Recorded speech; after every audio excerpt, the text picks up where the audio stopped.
Hey guys, how's it going? Danconia here and welcome back to the Overwatch League Roundup. Stage 1 Week 4 results.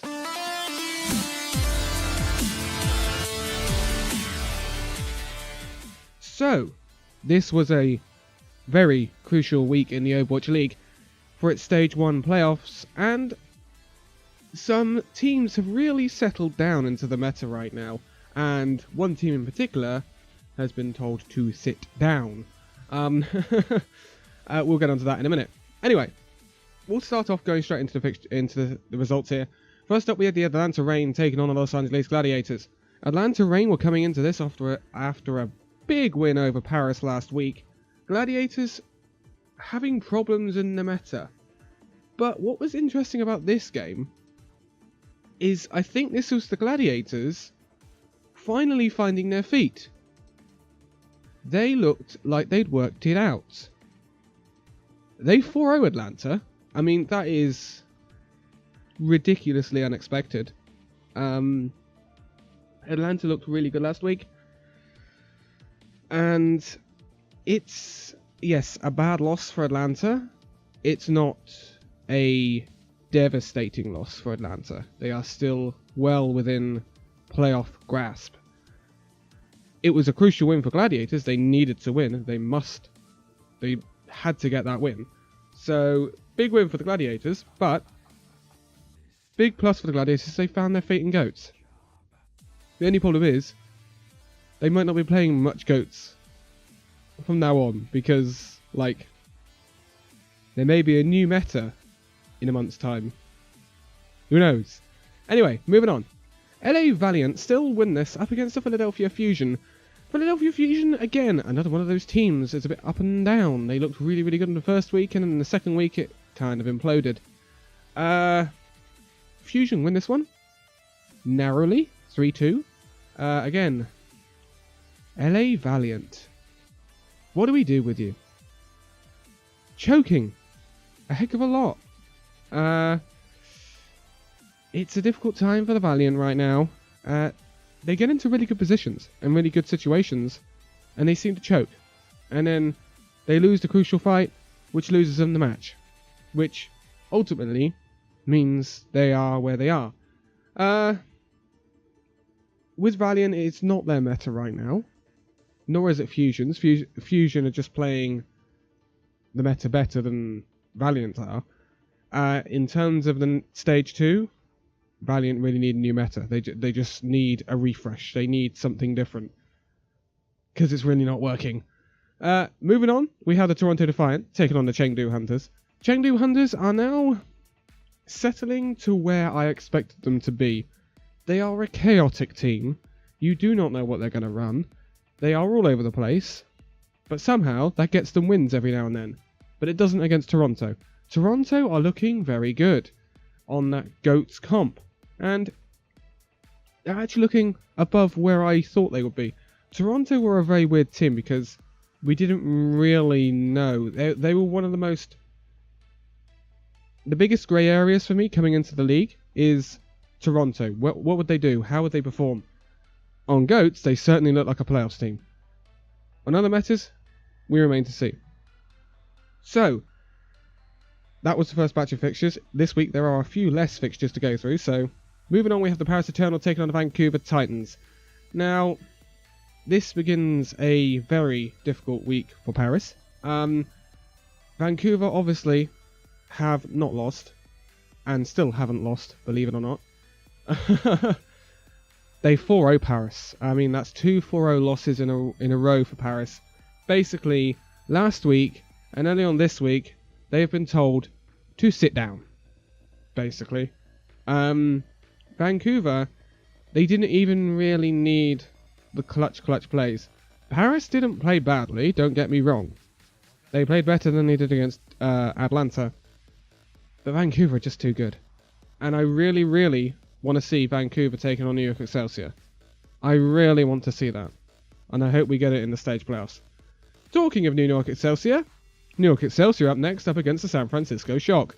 San Francisco Shock, much improved coming into this season, and are widely tipped to be right up there.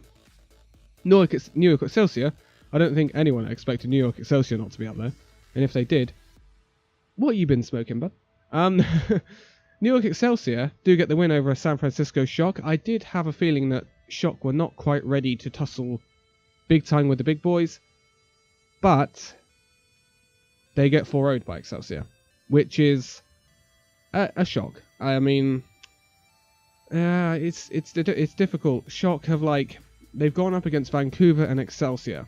They looked half decent. I say half decent. They looked good against Vancouver, and then Excelsior were like, Vancouver, hold my beer, and then they just sweep Shock. This, to me, is a big indicator of where Vancouver and Excelsior are in terms of how they match up against each other. Maybe Excelsior just have the edge right now. Shock, again, it's difficult for Shock, but we see what happens later in the week. Moving on, we have the rematch of last week, which is the Dallas Fuel taking on the Shanghai Dragons. One big point, Shanghai did not C9 like they did on Dorado last week. Because you don't do that, do you? Shanghai. No. You don't do it. Don't ever do that again. Dallas Fuel. Things are looking bright. Yeah, the flame's burning. 4-0 for the Dallas Fuel here. An improvement on last week's score, which was a 5-mapper. It was 3-2 to Dallas Fuel in the end in that one, but this is a 4-0 for Dallas. This puts them right up there in the playoffs. We are seeing a much improved Dallas Fuel, and a Dallas Fuel that's now settling and starting to get the results they need to get. So, big pogs for the Dallas Fuel right now. I think we will see them in the playoffs. I think. So, don't want to say hyped about Dallas Fuel, but I am seeing very good improvement, and it's nice to see that envious roster, whatever of it remains, doing well, finally, in the Overwatch League. Then we have the Valiant in action again. Oh, Valiant, Valiant, Valiant, Valiant. Last game of the stage for Valiant here, taking on the Houston Outlaws. Houston, again, a team that's been struggling, just not as much as some teams have. Houston, this was Valiant's best chance of a win in stage 1 out of all the games they played, and they didn't win it. It was incredibly close, and again, there was some ridiculously close fights, and fights that Valiant really should have won when they had the advantage, and they didn't win them, and they lose 2-1 to Houston. That's how close it was. Apart from the defense on Route 66, which historically is a really bad map for Houston, Route 66 actually worked out pretty well for Houston. So Valiant go 0-7. They lose all of their games in stage 1. Most of them narrowly. Their map differential is actually -9, which is actually pretty good for a team that's lost all their matches. Yeah. Very close games for Valiant, a lot of the time. They're just choking at big points in matches. It's frustrating, if you're a Valiant fan, I'm sure. And I don't know. I don't know what they're gonna... They need a change in meta. They need something to change, or to find their feet in goats. But to be quite honest, with the mass changes that are on the PTR right now, will we be seeing goats? There is a rumour of a bunker meta. Oh, God help us if we get a bunker meta. If people didn't like seeing goats, God help us when we get a bunker meta if we get one. Anyway, moving on. So, after that, we had the Seoul Dynasty taking on the Washington Justice, and to be quite honest, I don't think anyone was surprised about the scoreline here. Washington Justice still lacking in quite a few areas against their opponents. Seoul Dynasty, they are not the most consistent of teams, but one thing they did show us against Washington is something different. No Fisher, they played Marvel, and Zumba was on the stage again along with Toby, and it was a much more defensive style of goats. something that airs more towards New York Excelsior, rather than when Fisher plays for Seoul, they air more towards the Vancouver Titans style of goats. So, interesting. Seoul win this 3-1, and it's a different look from Seoul. And it could make them slightly unpredictable. So, it's good to see from Seoul. Things are getting better. Next up, the Guangzhou Charge took on the Los Angeles Gladiators. Now, I kind of had this one as a Charge win, simply because I thought Charge might throw something a bit stupid at Gladiators. Gladiators, though, definitely found their feet in goats. Like, 4-0ing Atlanta Reign, and then they win 3-1 against the Guangzhou Charge. That's a big win for Gladiators. And they really found their feet in goats. But unfortunately, they found their feet in goats a bit too late. Because the next fixture was the Hangzhou Spark taking on the Toronto Defiant. Toronto Defiant 3-0 the Hangzhou Spark here. I don't think we're really surprised about that. This seals Toronto a stage playoff place, though, which is big for them. And Hangzhou, we were all really hyped about this Hangzhou Spark team after their first week, and then it kind of fell off a bit. Hangzhou are middle of the pack right now. If the meta changes, it'll be interesting to see what they pull out. A lot of things could change if we move away from goats. Just put it that way. Paris Eternal up next against the San Francisco Shock. I couldn't really tell where this was going to go. Paris really needed to bounce back after the 4-0 against Vancouver. It was a really difficult week for Paris, and it did turn out that way. Shock get the win 3-1. That's a big win for Shock, bouncing back after Excelsior, because, man, they needed the win if they wanted stage playoffs. Paris, this puts them in a difficult position, but not out of it by any means. This also means that Gladiators can't get to the stage playoffs. So both LA teams will not be playing in those playoffs. Next up, we had a massive fixture. This is London Spitfire taking on the Shanghai Dragons. Dragons had to win if they wanted to stay in contention. Spitfire also kind of had to win, because otherwise it's not totally in Spitfire's hands in terms of getting to the stage playoffs. And would we have said that at the start of the season, considering they're our 2018 champions?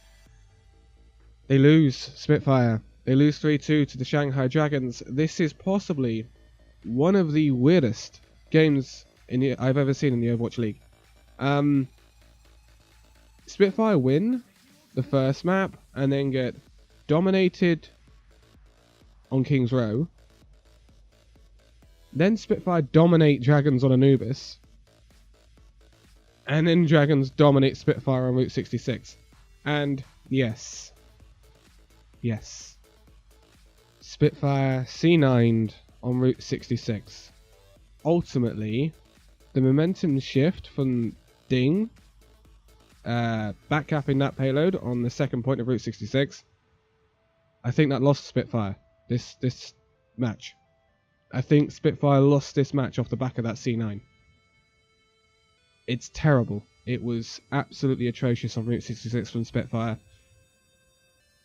Yeah. And the first time on King's Row we've seen Guard Sombra not be as effective as... Ding Sombra got more value than Guard Sombra did. And I said this will be the battle of the Sombras, just before the match on Twitter. So, Shanghai win it 3-2. That's a massive win for Shanghai. But Shanghai are already out of the stage playoffs. But 3-3? Man, Shanghai are so much better than they were. London with work to do. Florida Mayhem up next against the Boston Uprising. Florida had to not only win this, but sweep this if they wanted any chance of getting into the stage playoffs. Boston Uprising with Fusion's back. No, it was never in doubt, was it? Boston Uprising win this, but they win it 4-0. That is massive for Boston, because that gives them a big chance of stage playoffs now with a big sweep. Again, it's not in their hands totally. Florida Mayhem, that's them out of it. Florida Mayhem sinking back into the Florida Mayhem we saw last season. Disappointing. And last up, we had the Vancouver Titans taking on the Chengdu Hunters. Now, I think I can say for everyone who watches the Overwatch League, I think we love watching Chengdu with their wrecking balls and their 3 DPS, 4 DPS. their refusal to play goats in a lot of cases. That's not so much the case though. Yes, they give Vancouver a lot of problems here. The interesting thing is, we do see Chengdu play goats. Rhine Zarya goats, not Winston. Fun fact about Chengdu is they actually haven't played any Winston at all this season. Which is unheard of. Chengdu though, when they played that goats, they played it on Anubis, and they did quite well against arguably one of the best goats team, if not the best goats team in the world. Very interesting. This is a 3-2 to Vancouver. Vancouver seal up their division, and they already had their playoff spot. They're now trying to hunt down Excelsior for that top spot. Interesting. This is really promising from Chengdu. They're starting to be able to play goats. The style of goats they were playing, if they'd gone up against a less prolific team, they would have won.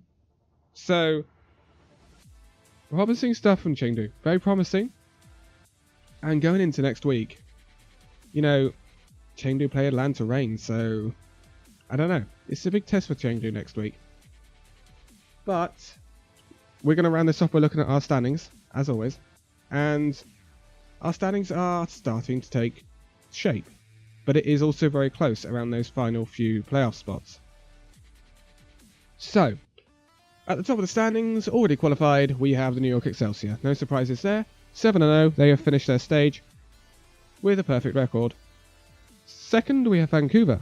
Still quite capable of getting that perfect record. They just need to win next week. They are on 6-0, and they could take that top spot if they can sweep their opponents. So I think they need either a 3-1 or a 4-0 to get top spot off of Excelsior. In third, we have the Toronto Defiant on a 5-2 record. They finished their stage. They are in the stage playoffs. Brilliant showing from Toronto in their first stage. Can't wait to see them in the playoffs. In fourth, we have Philadelphia Fusion on a 4-2 record, equal with the Dallas Fuel. Dallas Fuel are bouncing back. It's nice to see. Those two are definitely not definitely in the playoffs, but I think we're going to see them there. Atlanta Reign are joint 6th with San Francisco Shock. Slightly different records though. Shock have finished their stage on a 4-3 record. They're just below Atlanta. Atlanta on a 3-2 record. They've got 2 games to play next week. Atlanta. So Atlanta could yet be up with Toronto. Depends how their games go. Shock, they are not definitely in the playoffs by a long margin because the pack behind them are chasing them and chasing them hard. So we have 5 teams on a 3-3 record. In 8th we have the Guangzhou Charge. In 9th we have the Boston Uprising. In 10th we have the Seoul Dynasty. In 11th we have the Houston Outlaws, joint 11th with the London Spitfire. This will ultimately, I think, come down to map differential. The fixture list is actually preferable to London. London play Seoul. They have to kind of sweep Seoul. Then you look at the games for the other teams. They've got difficult games. I think Guangzhou have got to play Vancouver. So it's difficult. I think Boston have got Dallas. Houston, I'm not quite sure who they've got. I think they've got someone like Atlanta or something. But the actual list favours London. But there is also another team that are not out of this yet. We'll get to them in a minute. In the 13th, we have Los Angeles Gladiators. They finished their stage on a 3-4 record. They have the same record as the Hangzhou Spark, who have also finished their stage, and the Shanghai Dragons in 15th, who have also finished their stage. Hangzhou and Shanghai have the same map differential. They're only separated by map wins and map losses. This is the team that is still in it. In 16th, we have the Paris Eternal. Quite a fall for the Paris Eternal over the past couple of weeks. Remember, they were 3rd a couple of weeks ago. Now they're 16th. They still only played 5 games though. They've got 2 games next week, and they are preferable to them. They've got to play the Washington Justice and someone else I can't quite remember. The problem is with Paris is recently they've been swept a lot. They were beaten 3-1 by Vancouver. They were beaten 4-0 by Excelsior. They were beaten 4-0 by Atlanta Reign. This has hurt their map differential. So the best map differential Paris can end up with here is +1. And currently, 8th place Guangzhou have +3. So Paris would have to have a lot of things go in their favour for them to get into those stage playoffs. I'm not sure it's even possible. No, it is possible, because if London were to get a narrow win over Seoul, it would swing in their favour. They definitely can't catch San Francisco, because San Francisco are on a +5 differential. They needed to win against Shurk and they didn't. Paris. In 17th we have the Chengdu Hunters. They're out of it on a 2-4 record. Florida Mayhem in 18th on a 1-5 record. Washington Justice with 2 games to play on a 0-5 record. And Valiant, prop up our table, on a 0-7 record. Winless in this stage. Justice could finish bottom by the end of the stage if they don't win any of their games, because they have a poorer map differential than Valiant do. But we remain to see what happens next week. It is a shorter fixture list next week. It only takes place over 2 days. But I will be here for a fixtures video for that. So, for now, thank you guys so much for watching this video. If you liked it, give it a like, subscribe if you're new, and I'll see you in the next video. See you then!